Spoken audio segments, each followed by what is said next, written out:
Thanks for listening to Subzzz and Zed Digital. I've got one amazing guest today in the studio or over the Zoom. Hip hop artist, musician, Kepa. Hello, Kepa. How are you? Hey, I'm great, thank you, and thank you so much for having me on the show. I appreciate it. Thank you so much. So, what can you tell us about your art? There's so many questions, but how would you start describing yourself as a hip hop artist and your influence? The best probably way that I could describe myself is I'm a rapper, I'm a producer, and I'm a CEO of my own record label, independent, of course, and my brand called Lionheart Nation. Um, so I've been creating music independently for over 20 years, and so there's an acronym for CAPRA, and it stands for Captivate Any Person Ever Recognizing. So I try to captivate people with my music. I like to tell stories, and I guess the journey started when I just started writing poetry, and I was a huge fan of hip hop music at the time, and I just started turning that poetry into song structures, and then that led to a passion to actually want to pursue music as a career. And probably main influences during that time, Tupac Shakur, Eminem, NWA, Public Enemy. I grew up listening to Snoop Dogg. So like a lot of West Coast rap from over in America. And yeah, it's led me to creating, recording myself at home. So the last 6 albums I've done, probably in this room here, you'd be able to see a little bit, but I used to have the studio set up here. And I recorded, I think it was Love Part 1, Love Part 2. And I think it was Walking. And the other albums, there's another room just down the hallway that I've moved the studio stuff. So yeah, this is where the creativity happens at home. And I think independent artists, it's so accessible to be able to do that today. If you can afford to get your own microphone, computer, and get it cracking. Yeah. Have you ever written love poetry? I have written a lot of, I guess, songs of recent, touching on love, and that's only love coming into my life, which hasn't been much in terms of myself embracing that in the past. I think as an artist, growing up and listening to the type of music I was into, the rappers never did any love songs. And I don't know, I guess just as an artist, I suppressed that and I thought it wasn't a cool thing to do. But I think over time, as I've gotten older and understand myself and not have the insecurity of being expressive of love, has helped for me to capture songs about love and in a poetry type of way. And how do you feel before you start writing and creating? Like, what kind of feeling you express in your hip hop art? Some hip hop artists would say like anger or something triggers them. Like, what's your trigger? What makes you do it? I guess I can give an example. I guess one of my most popular songs, How Would You Like to Be Me? That's about racism and discrimination. That song was solely created out of anger and frustration. So I've been in many situations in my life of racism and discrimination since I was a young kid. And I was out one time in the city, and I overheard a conversation, people talking badly about Aboriginal people. So it really got to me, and I sort of hit my threshold. And the next day, out of anger and frustration, I wrote that song, How Would You Like to Be Me? And music for me has always been therapeutic. And whatever I'm feeling at that time is what I capture.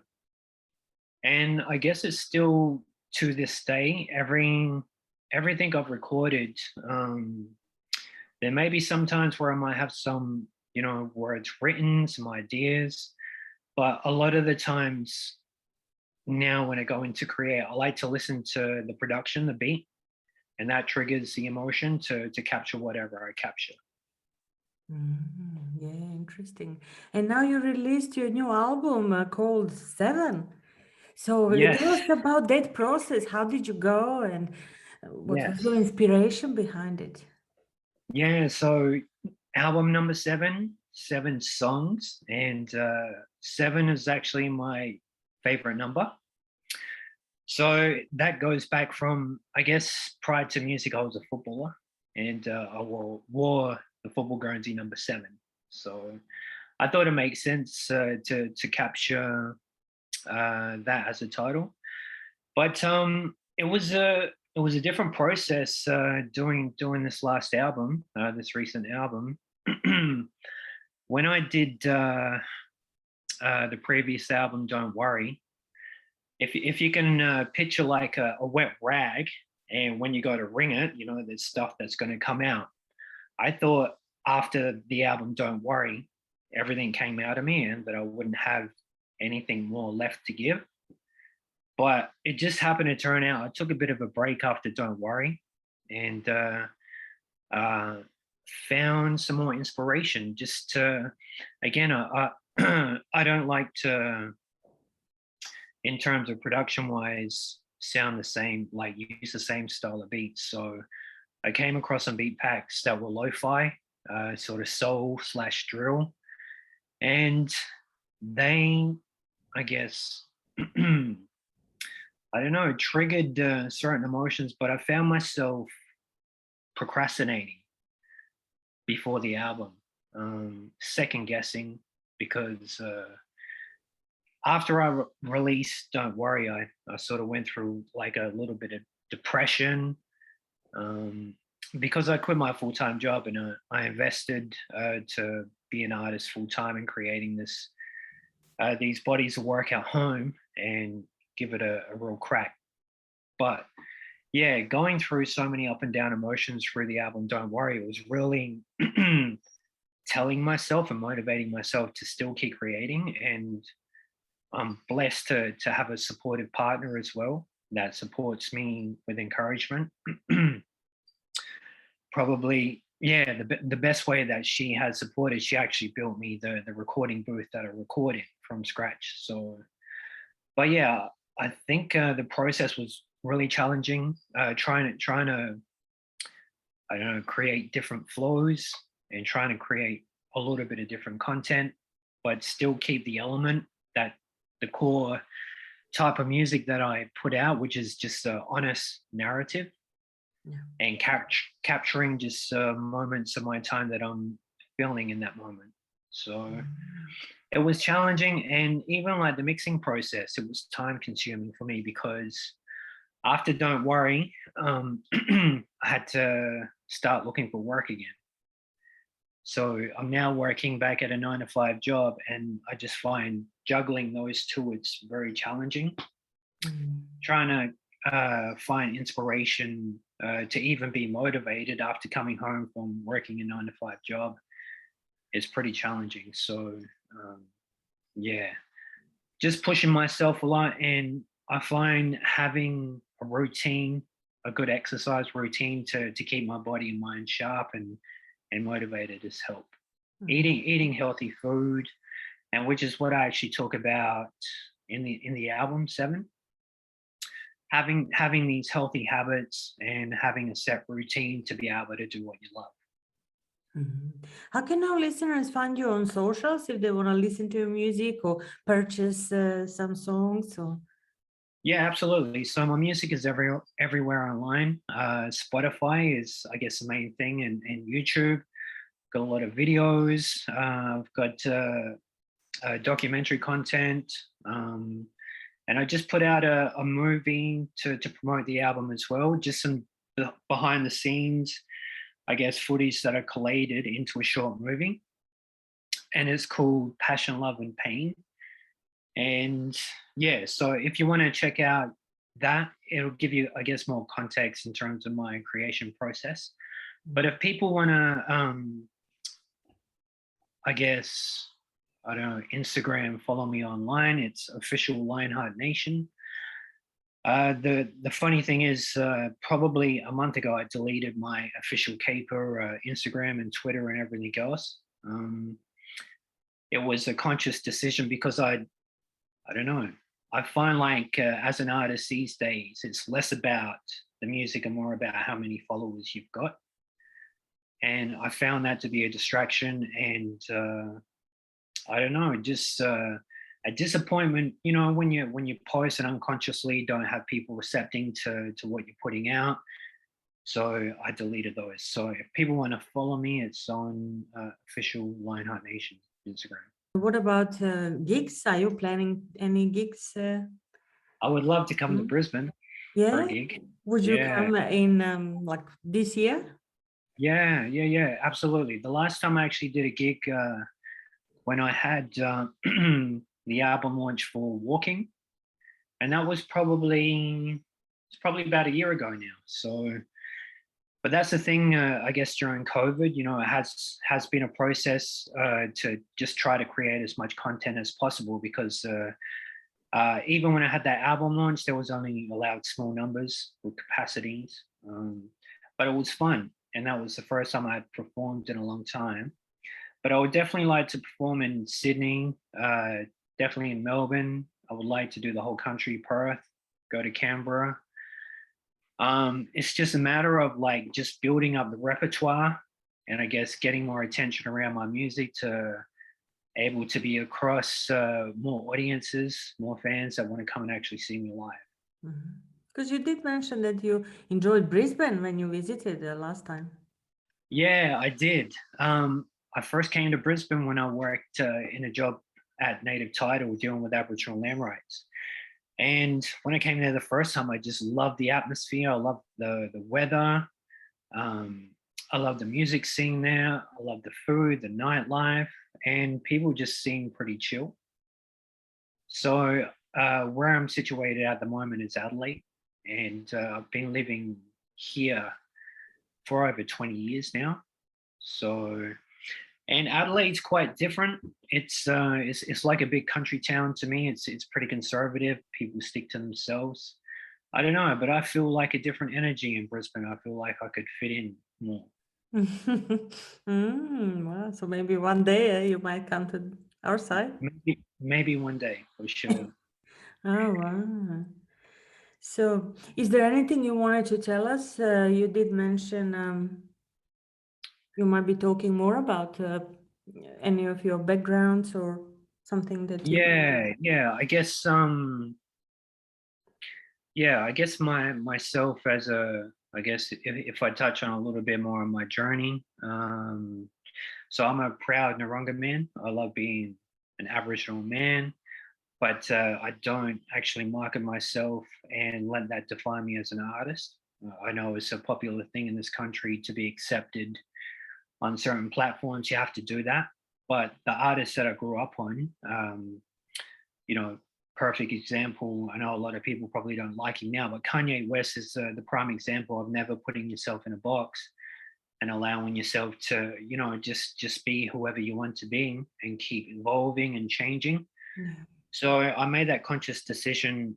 I've got a song called Aboriginal Rapper that's on Love. I think it's Love Part 1, where I talk about the dynamics of, in terms of being accepted in the music industry. If you want to get airplay on, you know, like Triple J, you have to embrace that box, or rap about a certain content, which I do, but I don't force that. I only rap about that content that when I'm affected, because I don't know, I feel like artists that create certain content for certain looks, it comes off as disingenuous.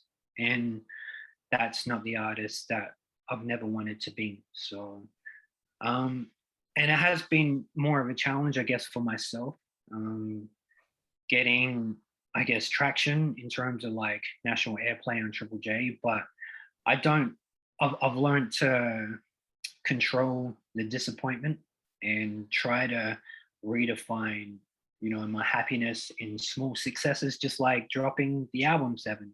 Proud that I found the energy again to put out another project and something that I'm proud of. And at the end of the day, I think that's, you know, that's all you can do. Mhm. After album 7 now, can you see yourself doing something else towards the end of the year or maybe for next year? Yeah, I've actually started already recording my 8th. Like, Wow. ironically, I've got like 3 songs in sort of demo format, and it's going in a different production direction as well. Um, but every time I do a project, I try to, like, sonic sound quality wise, I try to get better quality microphones, get better as a mixer.